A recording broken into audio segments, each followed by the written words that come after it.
some cold days. Now today's a rainy day, unfortunately. But you know what, brother? I can't complain. I'm doing just all right. How about you? I'm doing good, man. So this is different from our normal setup. Yes. You're in your room, I'm in my room, and we're kind of just it's one of those days where it's just like, hey man, yesterday was a long day, a long night, and I'm just glad to be here at this point. But we're giving the fans the alternate side of us, right? We have the setup, we have it right, we have Yeah. it. I think seeing the multifaceted side of Tyreece, a great guy, and me, a great co-host, it's what we want. It's what the fans want. Yeah. My allergies are kicking my ass right now, Yeah, so I'm just dude. not I'm just out of it. Yeah, the congestion is crazy, but you know what? It's only gonna get worse. It's Yeah. only gonna get worse. Yeah, that's the sad part. Yes, but anywho, last night UFC 260 was in the books, written in stone, in the Las Vegas Apex Center, Las Vegas, Nevada. We had UFC. We had Francis the Predator Ngannou versus Stipe Miocic, the heavyweight champion of the world, the man who's coming off an excellent trilogy with DC, a beautiful trilogy. We don't see too many great trilogies like that, right? The last fight lived up to the hype of the second fight. The first fight, Miocic gets knocked out. Second fight, he stops DC. Third fight goes to a decision. Both guys are great. Then we have Francis Ngannou coming off of a 2-fight win streak, I believe, right? Where he completely obliterated Jair Rozenstruik and then ended up destroying Curtis Blades. Last night, for most of you who watched, we had Francis Ngannou, obtaining the heavyweight belt in the second round via knockout. Tyreece, tell us how it went. I wish there was more to talk about because it was pretty straightforward. Let's start with this. Let's start with the improvements from well, no, let's take a step back. Let's talk about the overall setting itself, right? The setting, we've seen celebrities there. We've seen Joe Burrow from Cincinnati Bengals. We see Megan Fox and Machine Gun Kelly. We see Travis Barker and Kourtney Kardashian. So the fanfare is there for this one. No real fans there, seems like. No. Which I think they did a whole promotion for fan seating for this event, and I don't think there were fan seating. I don't know if they did it or not. I'm sorry if I didn't miss something there, but I didn't see any fans, real not celebrity fans, just sitting out there and watching the fight. Yeah, everyday fans or like just the people who want to see bloodshed and violence there. I didn't see that. Yeah, but I think they were doing a promotion leading up to this fight, like a howler monkey or something like that. They were doing something where like if you win the sweepstakes, then you get to sit like in the fan area where the celebrities were at. I assume. Which I had known, I'd have done it. Yeah, so I that is interesting. But besides that, so the fanfare was there for this fight. It felt like a little bit of a big fight feel. Noticeably, again, this is going to be in a smaller octagon, smaller cage. So off the bat, like I think DC made mention that this may be in favor of Francis Ngannou because without it being a bigger cage, Stipe going for a takedown is a lot harder. Yeah, because remember in the first fight, the takedowns came off of Stipe going for a single leg, translates to a double leg, and then driving him all the way to the other side of the cage. Because it's so small, he doesn't have that space to do it, to work a train wrestle to get Francis Ngannou on the ground. And that played out into this fight. So in this fight, one of the things I know the improvement part, Francis Ngannou looked really good. Really? Composed, patient, nice. He seemed like his old self, but reserved in a way where like he's still throwing looping shots, but he was throwing a leg kick here and there. He threw a head kick, which was off the southpaw position. Yeah, which is impressive. So there are like small little hints at like how improved he is. A great takedown defense, like we set up where Stipe gets hurt with an overhand right. He goes for take the shot well. He goes for a single leg, tries to drive him not on the other side of the cage, just right. The cage is behind him, so he tries to drive him. He tried to turn him around inside to the cage, and Francis Ngannou's on it already. He puts the head down and gets and sprawls, and then gets on his back. And then so transition to side. To side. It just was, the transition was beautiful to see. Yes, such a guy from the first fight where that wasn't even a thing. Like that wasn't even. You weren't even going to be like, oh yeah, he's going to sprawl, try to take his back like that. Yep. This is not even a conceivable idea. Yeah. But part of that for me was, okay, this octagon is smaller. Maybe I don't know if that was a strategic mistake by Stipe Miocic, or it was just the realization that, okay, there's not enough space to really work this off. So I just have to take him to the octagon cage near me. Because in that normal instance, I would have thought that Stipe would try to drive him and try to work his way to the opposite side of the cage. And yeah, the fight ends with a step in jab followed by another right hand that puts Stipe down, and Stipe gets back up. He actually counters and hits him with a hook. Yeah, beautifully stumbles him. A lot of people realize that actually hurt Ngannou. He steps back and then comes off with the left. I was like, whoa. Yeah, and then Stipe, maybe again, it's one of those things where just strategic wise, maybe was a bad idea. He tries to follow up with a shot, and then Francis Ngannou just catches him and drops him, and then Francis Ngannou delivers the killing blow, knocking him out. Francis Ngannou's now your new heavyweight champion. There are some improvements that we've seen. We've talked about before, where how much has Francis Ngannou improved? We see that he's improved. We've seen hints of it, not a full arsenal of his game. And now we're off to, are we going to see John Jones next? Yeah, I mean, looking at this fight, like you said, you see big improvements made. Well, I wouldn't say the overall game aspect has changed, because the thing about Ngannou is that they're working with the one thing that he has, which is a tremendous amount of power from any position, from any position that either includes like him actually having his feet planted, to him being mobile, to just being in awkward positions, right? He has the power regardless of the position. So that's one. What I think what worked out great for him is adding that wrestling takedown defense.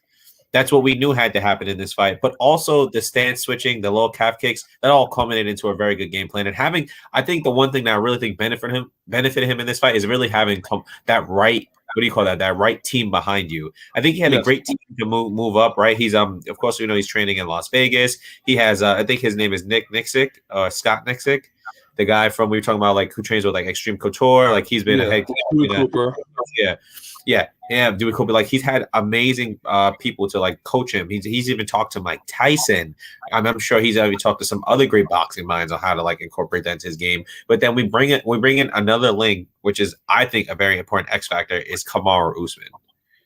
They say apparently Kamaru Usman flew in on 3 days, to help him out. I think the game set and the mindset of Kamaru, which makes him one of the greatest welterweight champions of all time, really adds and helps for a guy like Ngannou, who needs to slow it down, who needs to stay poised, who needs to stay controlled in order to be that champion. And I think that helped him. That helped him last night, just having that guy in his corner. I think that gave him a little bit more confidence. Just he's there, but that just having that little bit of that comrade or someone you can depend on, I think makes a difference. It made a difference last night for him. We're gonna go back to Kamaru Usman in a second, because I think that's something we should talk about as well. We'll talk about John Jones. I thought everything came together well. Again, there's not really a lot to discuss more than, was the smaller cage a factor for Stipe? Possibly. It's possible. I still think the same positions are present there, but maybe, like you said, like I think the positions will always be there, but the space to counter those positions may not be. That's a big factor. I agree with that. But I think those positions are going to be something you have to train for regardless. But with that being said, I think Stipe was I don't think he did anything wrong. I just think he got caught. The one thing I will say, actually, he did it wrong. He came in, even though he stumbled Ngannou, I think he came in with his hands down. And I think that may have been the biggest thing of how he got knocked out. He came in, he stepped in, and it just was not the perfect time to do that. Do you think Stipe came in too lean for this fight? When we got lean, he came in I think 230. Do you think I he think should have came in a little bit heavier? 240 range. I mean, think about it, right? Like these guys, they come in weight limits 260 and Ngannou weighed in at 260. He weighs in, I think, like what 263 now at this point. So Yes. like they come back up. So like Stipe probably cut to 230, but probably walked in somewhere around 240, 245 between that range, right? Right. I don't know if he came in too lean. I know what happens is Stipe is he's an older guy, one, right? So you don't really want that much muscle carrying around. It's gonna balloon him out. And two, Stipe's for what it's worth at 240, he's beaten guys just as big, if not, slightly bigger in terms of like body weight. So I don't know if he came. I don't. It could be that he came in too small. I still think that at 240, that's optimal Stipe. 250, I kind of worry because it's a little bit bigger than he usually is. Reason why I say that is if the game plan is to wrestle, for instance, Ngannou, and remember, like the last couple of fights, Stipe is not really trying to wrestle. He's been standing up with his opponents, and it's usually more of a kickboxing fight. Yeah. But for this one, like if your game plan is I'm going to wrestle, for instance, Ngannou, somebody that weighed in at 263 and you coming in at 230, I would think you'd be at a disadvantage, especially when it comes to not just going for a takedown, but grappling exchanges, sprawling. Like I would think that would be an issue.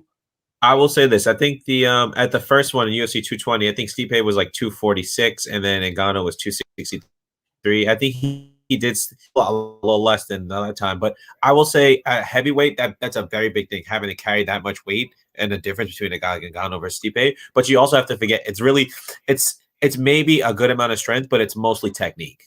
And that's why a guy like Daniel Cormier, who barely weighed 260, Daniel Cormier was never at the 260 mark, right? Daniel Cormier weighed around 240, maybe 250 at the biggest. But Daniel Cormier, the reason why he was so successful at heavyweight was because one, he had the some of the best wrestling technique possible for that division. Like, you look back to the Derek Lewis fight, right? We saw that fight in Madison Square Garden. Daniel Cormier took that fight with basically a hand that was injured, right? We know that. We heard that. He said he's like, I'm not going to get surgery. Like, it should be negligible for this fight. What did he do in that whole fight? He took him down.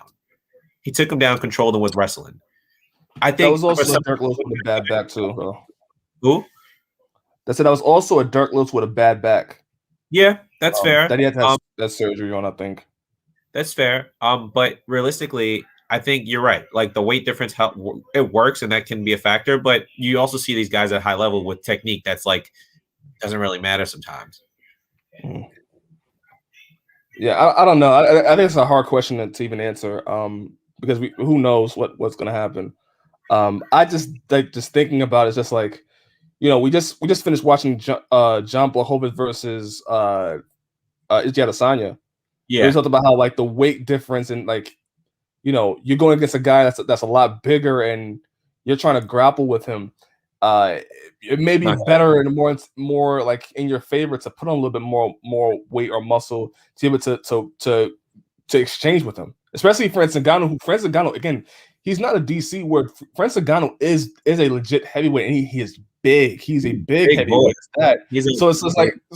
So if you try to like that exchange where Francis Ngannou dips his head low and he sprawls with him and gets his back, I would think just him being a little bit more, not just like he's going to chain wrestle, just being a little bit more bigger, it would give Francis Ngannou a little bit more to work with. Yeah. I mean, don't get me wrong. Makes it more of a struggle.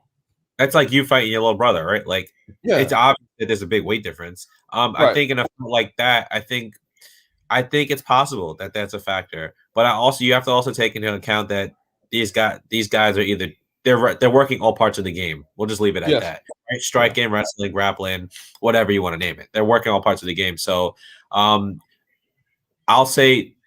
I'll leave it at this. Ngannou did very well with the sprawl and putting that weight down on the back of his head and the upper back. It was brilliant. Use your weight advantage, and then he was able to get those great shots in. And it's obvious why I told you. We talked about this before the fight. Ngannou, this was his time. This was his time. So I'm happy for him. I did not want to see Stipe go out like that, but there was only really one way this fight was ending if it was for Ngannou. Yeah, and the weight part is important because let's transition now. Do you think we're getting Derek Lewis first, or do you think we're getting John Jones? Well, before we even hit that transition, Okay. we assume that Stipe is going to take some time off. Yes. Right? Like, I don't think Stipe gets a fight. I don't think he gets the immediate rematch. And the only reason why is because after a knockout like that, you want to take some time, heal up, get the head right. That's one. First and I foremost, don't. I don't think we see Stipe fighting for a little bit, right? Mhm. Cool. So that's agreed upon. I would like for John Jones to get that fight. Okay. As a fan, would like for John Jones to get that fight. And we're not talking any diplomatic pay, anything like this. John Jones is the next guy because we have a guy who he vacated his belt, announced he's going to move to heavyweight. Dana before this fight has said John Jones is gonna, it's possible John Jones is the next guy. We have John Jones ready. We want John Jones to, we'll see what happens with John Jones, and the winner of this may get John Jones. We've heard Dana say that kind of narrative. I think John Jones is the next best bet. I do think that Derek Lewis has been on a great rise, and he's been fighting well. And he's on, I think, maybe a 3 or 4 fight win streak for that division for Uh, heavyweight. 3 or I think it is 4 right now. I think it's 4, Out right? of his last fight, yes. One more. Give him one more, right? Because he beat Ngannou, which is rightfully so. That fight could happen, but I think the better fight right now is John Jones versus Ngannou, in my opinion. You?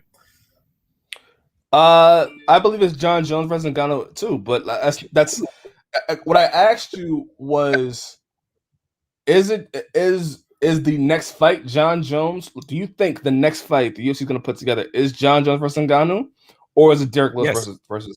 Okay, so do you think Well, the UFC is going to put John Jones versus Francis Ngannou next? Are you okay? Well, the next fight, I think the next fight does happen with John Jones. I think so. Okay. I think so. All right. That happen with Jones. Do you think so? No, I don't.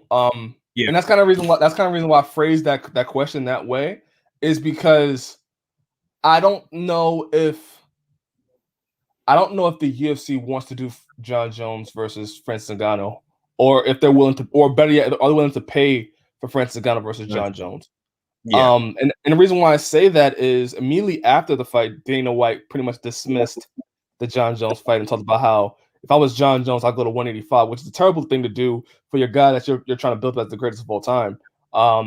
And since the fight ended, people have been saying that John Jones doesn't want to fight Francis Ngannou and that John Jones is asking for more money because he go back and watch the UFC after the Francis Ngannou and Stipe fight ends.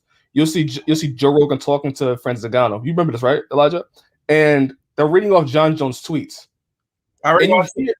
you watch right? You hear Yeah. Joe Rogan's voice when he's reading up the tweet that says "Let's play, baby," and then you see the follow question. You see the kind of the not I want to say disappointment, but just like you see. I don't know how to explain it. You see something there when Joe Rogan says, "Oh, pay me more money." It's almost as if he knows, like, oh, that's not how you. That's not how it's done. Yeah, like that's and again, Dana White dismisses the John Jones fight, says she go to 185, which I think is like I wasn't insulting. Huh? Let's be honest. I think he was just saying that to shrug off the idea of paying John Jones more money. There's just no reason. There was no it's a first off, John Jones is not making 185. No, not at all. Right. That's one. And two, that would never happen because John Jones is the king of the 205. I think he was just saying that to kind of dig at the fact he's like, I'm not giving you more money. That's it. Yes. And that's why I say I don't know if they do John Jones versus Ngannou next, which is a shame. And it'll be on John Jones, and it'll be on the fact that okay, John Jones wants more money, so he wants to ask for more money, which is stupid. So he doesn't want to take a fight. And I think Derek Lewis, I think he's under contract negotiations now. If they can negotiate his contracts before his next fight, yeah, I think they could do Francis Ngannou versus Derek Lewis next. I think the more reasonable fight that UFC is going to try to make is the Derek Lewis fight. That's not unseen. Yeah. I would love for the John Jones fight. I think the John Jones fight can come to fruition. I would like to see if they actually enter negotiations instead of just having this back and forth through media saying, "Oh, like everyone says pay me more. What does pay me more mean?" Right? Like, right. We'll see. what happens, I really do think that John Jones and Ngannou fight is actually going to come to fruition. The question is when and where, right? Because you have so many fights that the UFC is trying to make for these these big money fights to bring in more fans and have fans. I think John Jones would be an excellent way to get people back if you're looking, looking to fill seats in the future. One and two, this is a great test for Ngannou, right? This guy just became champion. Now you're fighting You're fighting potentially the greatest fighter to ever grace UFC. I think there's many implications, and I think this could work without the whole back and forth that's happening through the media. All right, so Elijah, here's what we're gonna do it this way. We're gonna take two parts of this, right? About the John Jones and the money issue. Number one, let's start with here. Do you think it's odd? And we talked about this a little bit before the show. Do you think it's odd that every single time a fighter asks for more money, either the fans or the UFC or Dana White specifically says, "Oh, they just don't want to fight," or they're not interested in the fight. They don't want it anymore. Like, let's look at this. And John Jones brought up a great point. And this is why I part of it is put respect on John Jones' name, so it's the title of the show. When John Jones asks for more money, or Dustin Poirier asks for more money, or Nate Diaz asks for more money, or Nick Diaz asks for more money, the list could go on and on and on and on. People that ask for more money to get what their value is. Yeah. The reply is from Dana White or fans is, oh, they just don't want to fight, or they're scared. They don't want to do this. They don't want to do that. Like people talked about how Dustin Poirier was scared to fight Charles Oliveira, or even what was it? Justin Gaethje at one point, because he didn't want we wanted more money. Nate Diaz and Nick Diaz, part of the reason why they've always had a problem competing is because Dana White doesn't feel they need more money, or they deserve to get the value that they're worth. John Jones, same thing. John Jones been talking about heavyweight for a while. He's been talking about how if I'm going up to heavyweight, and this is nothing new. He said, if I'm going to heavyweight, I want to get paid more money. There should be no reason why I'm getting paid the same amount of money I get paid at 205. I'm gonna go with this. I think per time and per situation definitely varies, right? When you have a guy like Nate Diaz who had come off a long layoff to fight in the UFC, fought Michael Johnson. I believe he fought Anthony Pettis, right? Then fights Jorge Masvidal. At that time, that's when you can ask for more money. And I'm like, that makes sense, right? Because now you're on a rise where you're beating people here and there, and then your name is getting back out there. That's it. Dustin Poirier, the situation. I agree with him 100%. Get the money fights now. This guy he's beaten almost everybody except for the top two people who haven't fought the top people of the division, right? Then you have John Jones, a guy who, again, will go down, in my opinion, once he finally challenges for the heavyweight belt, as the greatest mixed martial artist of all time, right? A guy like that has proven his worth. Right, and it's kind of interesting because the company equates a fighter's worth to how much they can do for them. Well, let's look at John Jones's track record. John Jones has over 10 plus title fights, right? Mm-hmm. I mean, he doesn't have that many finishes, but he has how many post-fight performances? I mean, it's like a guy like John Jones, in my opinion, is like the number one. Like, hey, all right, he wants a little bit more money. Let's talk. And it shouldn't be the narrative that if people want more money, they don't want to fight. It's that at the end of the day, this is their job. The same way you wouldn't want to negotiate in your job, like, hey, I want to raise, I do X, Y, and Z. I bring this set of tools. I bring this set of skills. I'm building upon the skills to benefit not only me, but the company. Why couldn't there be some open negotiation for me getting more money if everyone's winning at the end of the day, right?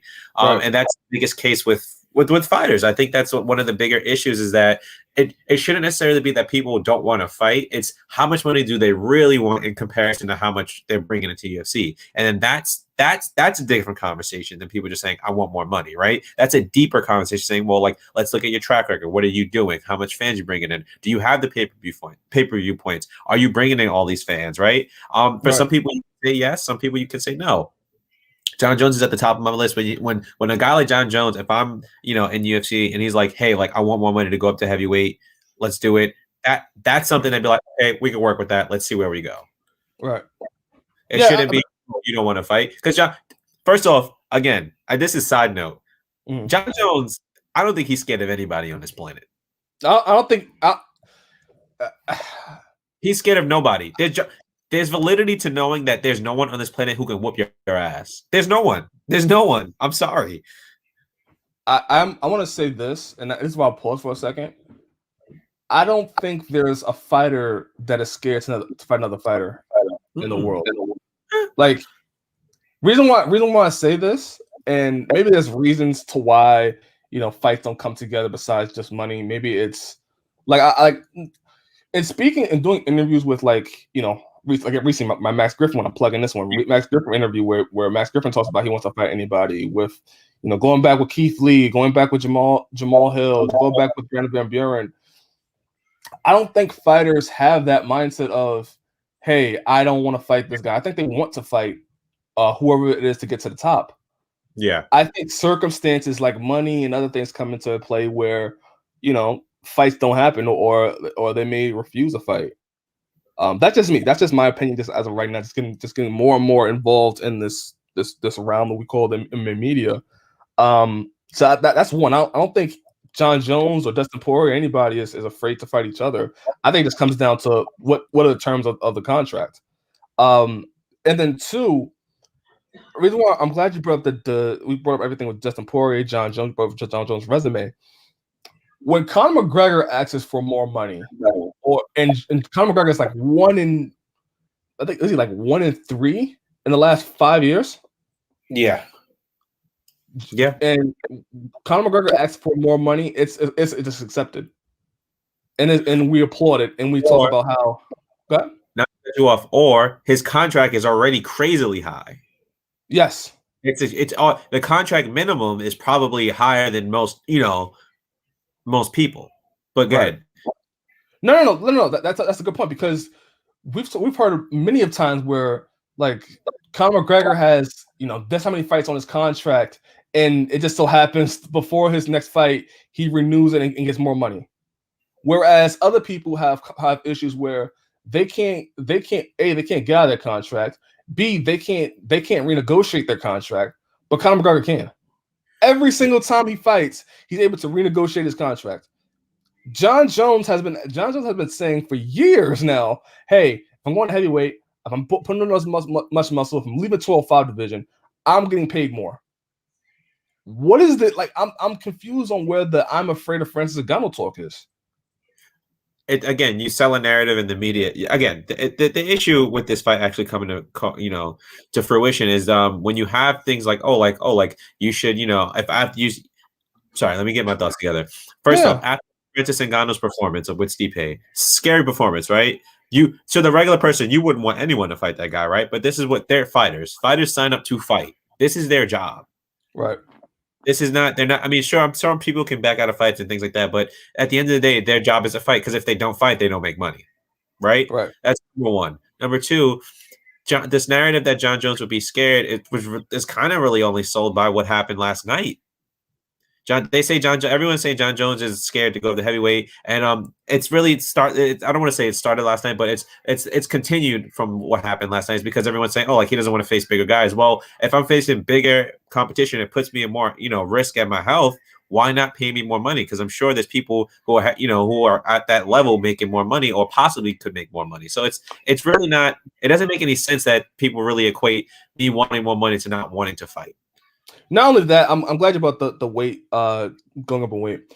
In boxing, right? When a fighter goes up in weight, when Canelo Alvarez goes up in weight, when all these boxing stars go up in weight, they get paid more money. It's a bigger deal. When they go up in weight, it's a bigger deal. It's not just chasing a belt. It's, hey, the pay increases because the danger increases. Only in MMA has it been where if a fighter goes up in weight, it doesn't equate to them getting paid more. Or they have to fight to get paid more. Yeah, right. Or the only way to get paid more is to have an impressive performance. That's the only way. Which is everyone's like, this fight is gonna go out there and do anything. We've seen fights where oh my god, we think this is gonna be fireworks, right? Next thing you know, it's like, all right, it wasn't all that. And now they're stuck at the same pay of their contract, which is I'm sure they expect that, but now they've lost out on the potential of earning $50K. It's like. It's not. It doesn't equate. You're right. That's a very good point. In boxing, if they go up, there's room in negotiation for more money. It may not be a big amount of money, but it's more money at the end of the day. And that's exactly why, like, with Dustin Poirier, he says, "Hey, I don't want to fight for the title. I'd rather fight Conor McGregor and Nate Diaz or Nate Diaz." It's because the belt and chasing the belt doesn't mean anything. If the champion or the person that's going to fight for a championship is not getting paid his value, then it makes no sense to even like. Nah, I'll just go fight Nate Diaz. That's why Nate Diaz's name is always brought up, and that's why he's a bigger name. Which to go back to your point, is because Nate Diaz, people want to watch Nate Diaz, and he can sell a fight on his own. So you should pay him his worth. And the person that like exactly, and Dustin Poirier, he doesn't have to fight for a title. He could fight these other guys and make the same amount of money or make more. It makes no sense. And that's the other issue with I think MMA, right? MMA is a very, very interesting world where there's a fighter who could make more than the champion. Yes. Not be the champion. There's a fighter who can make more than the champion through contract negotiation who is not the champion. Which I'm not knocking anything, right? I think everyone should, argue your contract, get your money, get it how you can. But if we're calling a spade, that's generally possible. Yeah. It's weird to me. So, all right, now part 2 to this. Let's say Jon Jones and Stipe. Jon Jones and Francis Ngannou is the next fight. I know it's early, but who do you favor in this fight? Because we hear the narrative that Jon Jones is afraid of Francis Ngannou. If Francis Ngannou punches Jon Jones, what is he going to do? Let me ask you this: your thoughts on if that fight comes together? If that fight comes together, I think Jones can make it past the first round without taking too much damage. He should be fine. Okay. I think ultimately I'm gonna go Jon Jones. There's only one time I went against Jon Jones, and that was the Alexander Gustafsson fight, the first one. It was the very first time, and that was when me and you like really got into MMA around that time in that era. That was the one time I went against him, and I thought that was a brilliant fight. But I haven't seen anybody who's been able to really like take it to Jon Jones since like that for a while. I think there's a lot of issues and challenges, especially with the reach of a guy like Francis Ngannou, right? I think Jon Jones doesn't face a lot of guys who have very equal reach to him or similar reach. That's one. Height, 2, and body mass, which is 3, right? Like Jon Jones doesn't carry a lot of. I don't want to say he's a lean 205, right? Because he doesn't have to cut much weight, so he just comes in shredded. But the amount of body mass that he has in comparison to a lot of his opponents is different. When he fights guys who are at 205, he tends to be the bigger fighter. That's just it. And you don't notice, a lot of people are like, oh, like he's big, but he's not that big until they get their hands on him. And that was one of the things that Chael Sonnen attested to, was like, Jon Jones is bigger than you think. So I think that's going to be a big factor for Jon Jones. And then just Jon Jones taking the punishment. But if Jon Jones works on the defense, I would go Jon Jones. Just the defense and taking the shots, maybe making sure, laying those little those little traps like he usually does with his opponents. I think Jon Jones can beat him. What about you? I'm just looking at these stats here from Jon Jones and these other opponents that he's had that in recent year. So I added to a little bit of a spat, right? A little bit of this. My younger brother, who does not know enough or isn't informed, he thinks that Francis Ngannou is just gonna knock out Jon Jones. It's gonna be easy, that Jon Jones is afraid. He's one of those guys, right? I looked at him and said, do you not know what Jon Jones' problem is right now? The problem with Jon Jones is that we talked about before, he's not motivated. And he hasn't been motivated in quite a while. Ever since I would say he beat Gustafsson the second time. Yeah. I think he's just been coasting.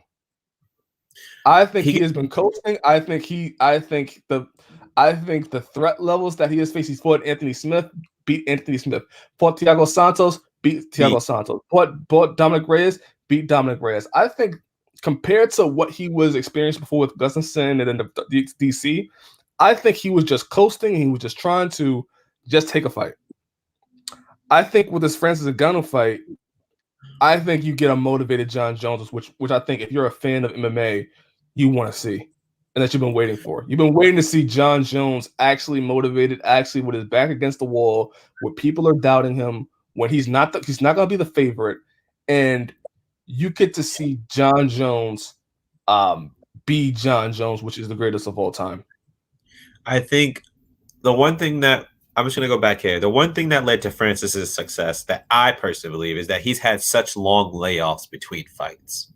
Mhm. And it almost reminds me of like one of those people who goes on that kung fu journey to learn from all these masters and then brings it all together, right? Like after they lose that one big, this is a movie plot, right? They lose that one Mhm. fight in the beginning, then they go through all these steps to correct everything, and that's what we saw with Ngannou. He's made the right corrections to fight Stipe again. A guy like John Jones, you're right, has been motivated since the Gustafsson 2 fight, and the reason as to Mhm. why is because you saw, I believe it was he either won in round 2 or 3, but the way he Two. beat Gustafsson. Two. That's what I thought it was 2. I thought it was 2. I It was didn't want to. he. So with John Jones, and we say John Jones motivated.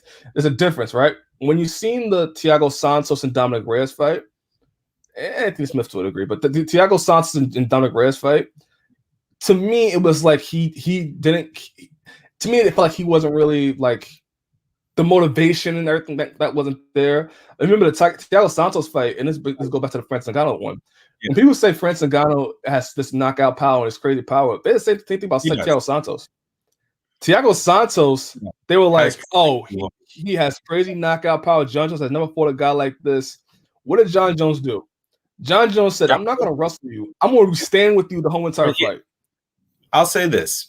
I'll say this. I think the coasting thing is absolutely correct. I think John Jones, the issue is he's been winning so long, he knows how Yeah, to do the minimum and win. right. Now that's a dangerous thing for most people, right? Because anytime you could get caught. But for John Jones, it hasn't failed him. It hasn't failed him, right? Even the fight No. with Dominic Reyes, the first 3 rounds, it was kind of. Then you see the change in tempo for the last 4 rounds, where it's like John Jones is pushing, John Jones is doing these things. And the Gustafsson fight, Gustafsson had the hardest time getting in and hitting John Jones. Then John Jones takes him down, finishes him, right? John Jones at heavy. You've seen the physical transformation that he's gone through now. John Jones is a heavyweight now.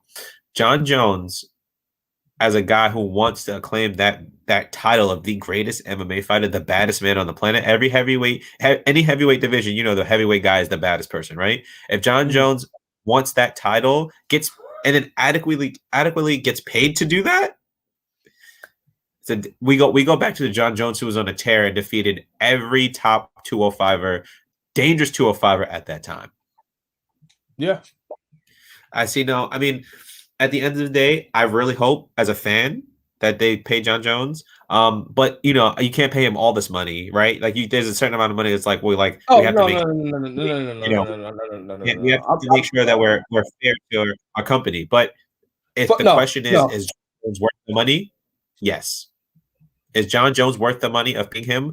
I don't know how much he's asking for. That's a different conversation. That's between him and his manager and all that. But is John Jones worth the extra money to jump to heavyweight and to fight and Francis Ngannou? My answer is yes. Elijah, I heard what you said, and I just want to just not challenge you on it, but I want to get your honest thoughts on this, right? Yeah. Let's say John Jones, the biggest payday in his career is maybe let's say 5 million. Let's say Yeah. 5 million is his biggest payday. Do you think that's below what John Jones is worth?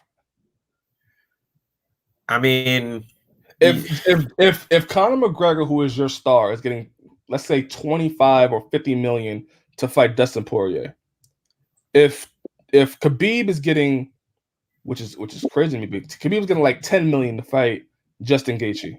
no. If you're telling me Should Connor, John Jones? wait, if you're telling me, if you're giving me figures, we're not getting figures, is what I'm trying to get at. I don't know how much they're arguing. If you're comparing to how much they're getting, he's getting, no, that comparison is not fair. I agree with that. But what I'm just trying to simply say is I don't know how much money he's asking for. I don't know how much money UFC is willing to give. But at the end of the day, the question stands: is John Jones worth paying extra money to jump to heavyweight and fight Ngannou? Yes. Okay. I don't know how much money they want to give him. You giving me figures like, hey, like No. I'm giving you a just an if here. Okay, I don't have the exact numbers. Sometimes numbers will come out for a Conor McGregor fight, and it's either a lie or they're not saying the whole entire truth. We don't know. We can't look outside their bank account, right? Yeah. But let's say Conor McGregor is getting 50 million. Let's say that Khabib is getting 10 million. Mm-hmm. Where does John Jones range in that I department. think Jon Jones should be closer to that 50 million than Khabib is. Thank you. Over, if not, if I mean, I'm going to say this. If Connor's making 50 mil and not as active, then Jon Jones theoretically, if he's going to fight again, should be close to that 50 mil. If anything, he should probably be a little on that standard. But again, we know UFC doesn't work like that. That's not how the you problem. That's the problem. We've always said that the inequity in pay is ridiculous. Yeah, like if you're Jon Jones and you've been lauded by the UFC president as the greatest of all time, you get paid the greatest of all time money. You don't get paid below the guy that's 1-3 in the last 5 years. No, I agree. I agree. But with that being said, at the end of the day, Jon to me, and to you obviously, and to many fans out there, will always be worth the most money in my opinion. Will always. And I don't think it's right that he doesn't get paid that much, but he gets paid a lot. But in comparison to the people who aren't as active, who don't have as many fight wins, who don't have as many title fights, successful victory title fights like W's, right? That doesn't make any sense.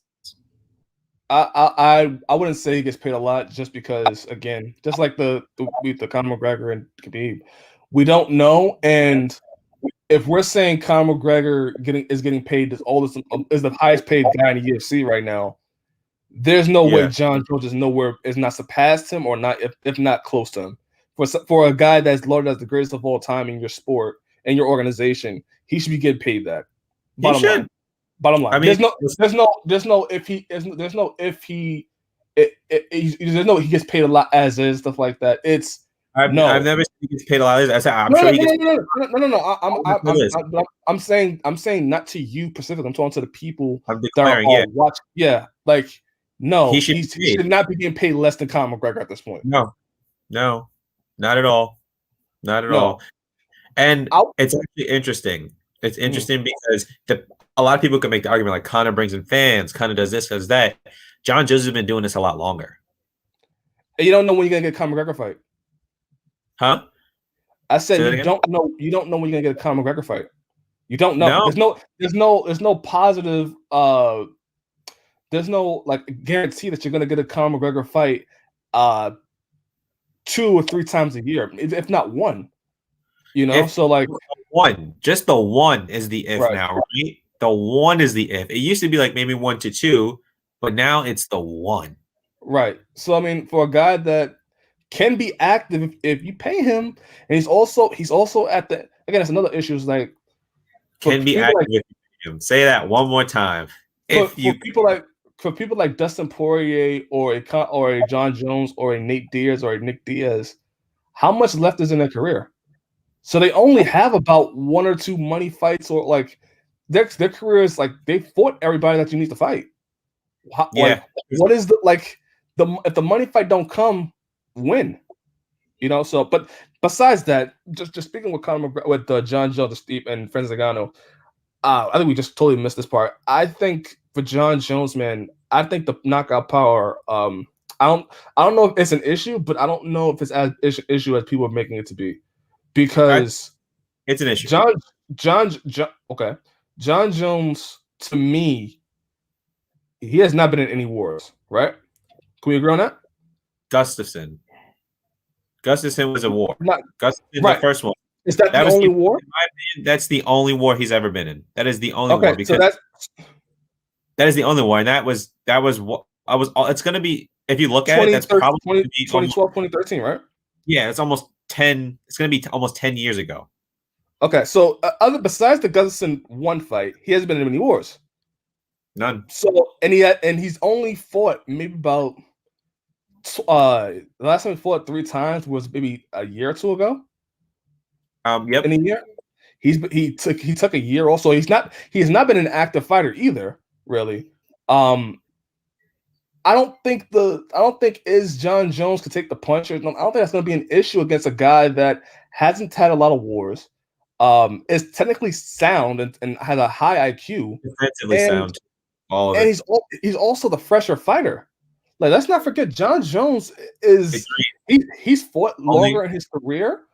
Yeah. But I think he's younger than Francis Ngannou at this point. He's 33. Yeah, so like, I like Francis Ngannou's fought, JDS. He's fought Alistair Overeem. He's fought. Those fights lasted long though. I know, but they're also older. Yeah, that's the point I'm making. And they've had these heavyweight wars. John Jones hasn't had that yet. So that's why I say with John Jones can take the punch. Stipe took the punch. Oh well, now Francis, I just want to get this out the way. Jones is 33. Francis Ngannou is 34. Yes, and I think Francis Ngannou turns 35 this year, right? 86. Yeah, he should be turning 35. Yeah. So again, and then also the experience level. John Jones is also more experienced. So like the things that I look at in that fight with Stipe and Francis Ngannou too was like the moments where Stipe and Francis Ngannou are just standing there, and Francis Ngannou just is picking the shots and waiting. For me, John Jones is throwing oblique kicks. He's throwing leg kicks. He's throwing kicks to the body. Like with John Jones, for me, you're working. You're not standing still. And all you did was mention just the attacks, right? Then you have the feints, you have the leg grabs. Again, like Francis Ngannou is not just standing there; he's working, and he's going to work. I'll say this: I think the power is always going to be an issue because that guy hits you like a fucking ton of bricks, like a Mack truck. But that's a known factor, right? Like that's something. If I'm John Jones's team, which we've seen, you can plan around that. That's not like that. Like you're saying, I get what you're saying. That's not as a big of an issue. That's a factor in this fight, sure. It's a big factor, yes, but it's not the only issue there. I was gonna say that's realistically, he's fought power punchers. He's fought power punchers. We have Vitor. A lot of people forget Vitor. There was a point where Vitor was on that TRT shit. TRT Vitor in what? Maybe the second or third round. The most dangerous. The most dangerous Vitor you could have ever seen. He's fought guys like Rampage. Rampage was known to be a guy who was brawl, knock you out, right? Right. He's like, I mean, when you get to those kind of like people who have the power, it's just, I think the comment, like a lot of people say, yeah, you're right. Bottom line is you're right. The power, that's a factor. That's a factor. Is it an issue? Is a difference? It's a different situation. Right. Let's say John Jones can eat the shot. What's next? He can't eat too many, but he can.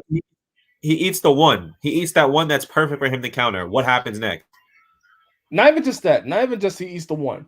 Let's say he eats the one. Let's say Francis Ngannou gets a clean one, right? Yeah. Who's to say Francis Ngannou can catch him again?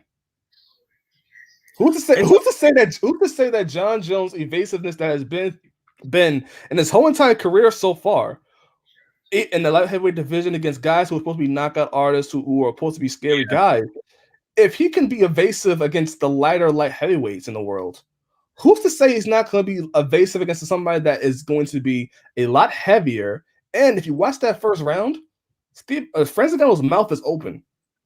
Yeah. So let's again, if I'm John Jones, I'm not fighting him in a small octagon. That's what I'm not going to do. But again, just the grappling is a lot different with John Jones. Francis Ngannou's going to have to worry about multiple chains of wrestling for a takedown. Like there's different issues there that prevents itself. Where it's like, okay, no, the power that we're saying is going to be the big definitive factor. John Jones has way more weapons in his arsenal. This is why I thought Stipe would be a more dangerous fight than John Jones, because John Jones and Stipe are almost similar in terms of just John Jones has a little bit more tools to work with, but Stipe is a well-rounded as well. I don't know if we can say about Francis Ngannou yet. I'll say this. I agree with you with the well-rounded part. I don't know if I would say there's too similar, but I do think they both bring. Of course, they definitely both bring unique skill sets that initially on paper and to most people who study the game of MMA will present issues for a guy like Ngannou. Yes, just based off the first fight. Even before the first fight, seeing what you saw, where the guy just bulldozing guys, you don't really get a chance to test his his technique and things like that. based off the first fight, both of them present very issues, but I think Jones presents greater issues, and the reason as to why is Jones has been winning a little bit longer than Stipe. Stipe is great, by the way. First off, Stipe is without a doubt he's that guy, and I've been a fan since the JDS fight, the first one. I was like, Stipe's going to be champion. Watch, but again, if we're circling back to John Jones versus Ngannou, sure, there's a lot of things that Ngannou can do, but realistically, I feel that there's just so much more that Jones can do. Yeah, like And a lot of people are taking face value. Don't get me wrong, that knockout was nasty of Stipe, right? That knockout was nasty, well timed, perfect. But hey, man, I don't know. I think for people to willingly count John Jones out like this, you just don't know. Yeah. So again, be careful what you wish for, man. You get a. I think that's the fight to make. I think that is the biggest fight in heavyweight division in a long time. That fight, but don't sleep on John Jones. Don't awake the beast that's been sleeping. Don't he's been chilling. He's been coasting. Don't get him started. Yeah, I feel bad. I feel bad if they get the John Jones that they think they won't get. Yeah, it's not gonna be good. It's gonna be a long night, and it's crazy. It won't be a finish, but it'll be a long 25 minutes.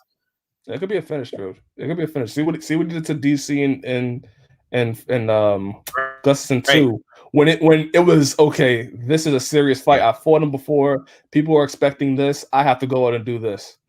When we've seen when he is in a position where he is counted out or he's in danger, he comes out and he's this unstoppable force that just can beat you in half a round.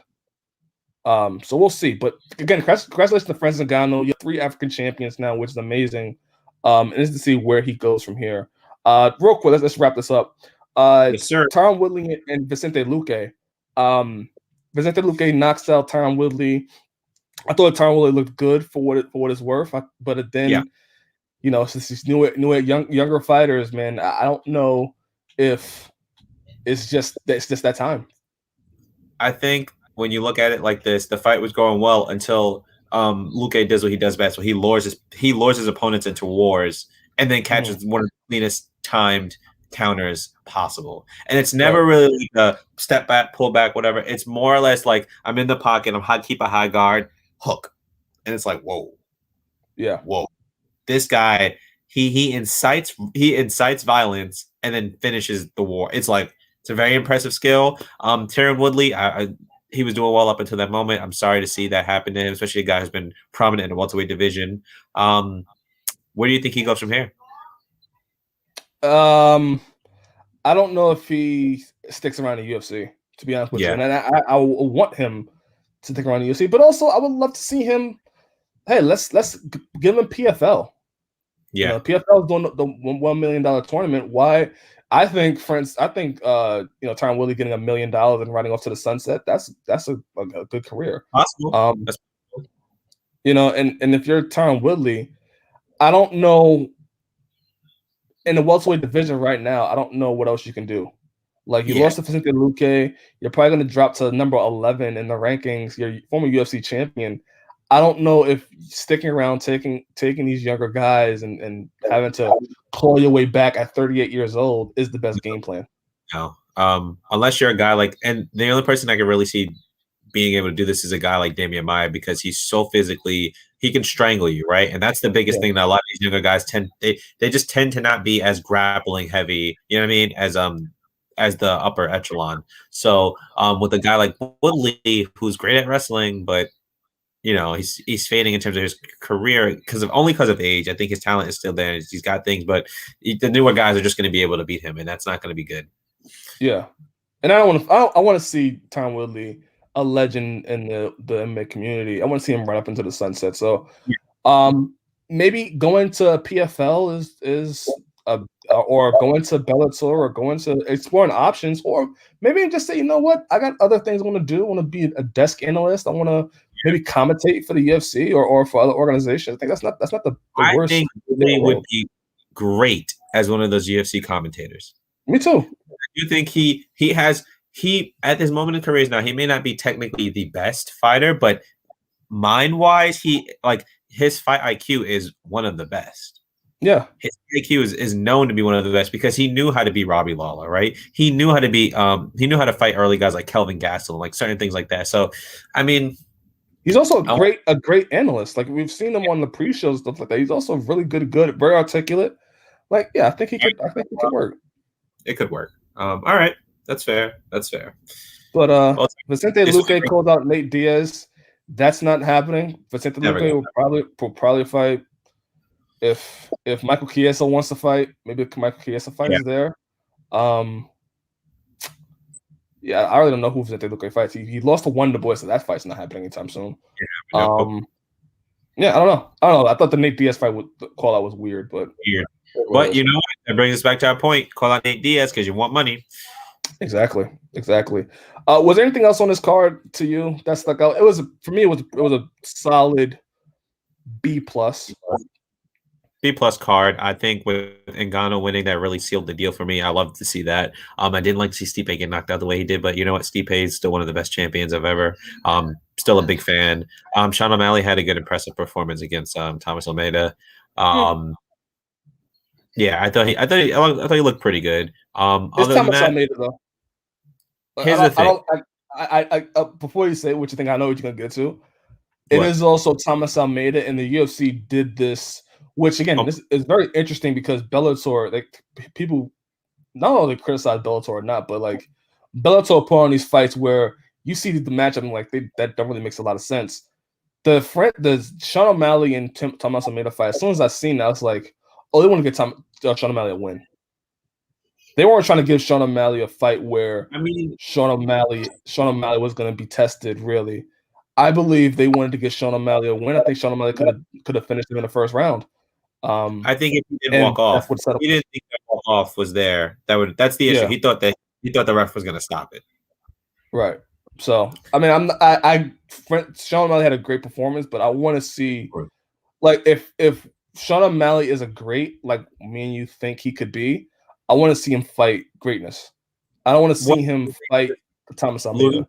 Losing to a guy like Cheeto put him behind a lot, right? Because he was in the running to do pretty well. But when you lose to a guy like Cheeto and then Cheeto goes to fight Aldo, that moves him even further back. So I think UFC was like, hey, like if you can't get past a guy like Thomas Almeida who is coming off of being finished at 45 and dropping right down to his natural weight class and was pretty good at 135, then you don't have a place to be. And so since he beat him, they're like, all right, we can still work with you. This was really a test to see if they can still work with him and promote him the way they want to. Yeah. But again, if we think he's greatness, let him fight greatness. I'm not. I think like him beating Thomas Almeida, who was 1-5 in his last 6 fights. Yeah, I mean, don't get me wrong. I'm not disagreeing. All I'm saying is, I think this is UFC does this. They do these matchups where it's like, well, like if you don't beat a guy like this, then I think we're done with you.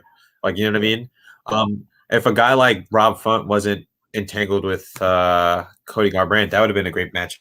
I think that would have been a really good matchup for Sean O'Malley. I would have loved to see that. Do Sean O'Malley versus a Kyler Phillips next? That would be interesting. Do Sean O'Malley for Kyler, get Sean O'Malley into the rankings, and then we get to see Sean O'Malley fight a guy that is battle tested, that is proven. I think proven in this division. Has it all? Yeah. It works out for both parties. So Kyler Phillips. If we get that might happen. That might happen. I see that. Yeah. Or Kyler Phillips gets a guy like maybe Rafael Sunsao or Marlon Vera. Who knows? Who knows? But all right. Yeah, let's stop with these. We're gonna give him the easiest matchup, like an Eddie Wineland, like that just doesn't match up well. Well, again, UFC. Okay, all organizations are guilty of that. You can't, I'm not disagreeing. I'm just calling a spade. All organizations are guilty of that. That not stat padding, but they're definitely giving people matchups where it's a little lopsided or heavy. But it's also a testament to whether or not the other fighter can fight. I don't know. It's more of a little philosophical thing. It just doesn't make sense. But the UFC rarely does it, and when the UFC when Bellator does it, we understand it. Rarely, no, cut it out, sir. UFC they rarely do. Hey, we're gonna give you. Time. You made an argument that Bellator is better at raising their talent than UFC because UFC will feed their people to people they shouldn't do that. You've made that argument to me before. But I know that's another. what I'm saying. That's what I'm saying. I'm saying that UFC does a job where they usually fight they give the similar matchups where like the matchups make sense. It's a competitive fight. Yeah. Bellator, they'll give you an upper comer fight somebody that probably shouldn't be fighting or fighting that guy. Rarely do you ever see the UFC give somebody a matchup where it's so in their favor. It's debatable.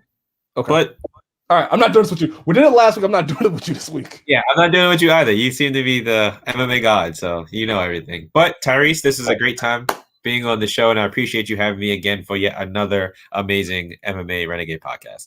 I mean, you're a co-host at this point, so you stop it, man. But yeah, man, this is fun. Please join the Discord. Because we're gonna be off next week, and we gotta figure some things out. So hopefully I have some news to tell you guys. Hopefully it's good news, and this man's had nothing but so please stay tuned. Yeah, so also enjoy the Max Griffin interview. Join Discord, subscribe, share, and we appreciate you guys. Yes, signing off. My name is Tyriece Simon. Elijah Jones. This has been MMA Renegade. Have a nice day.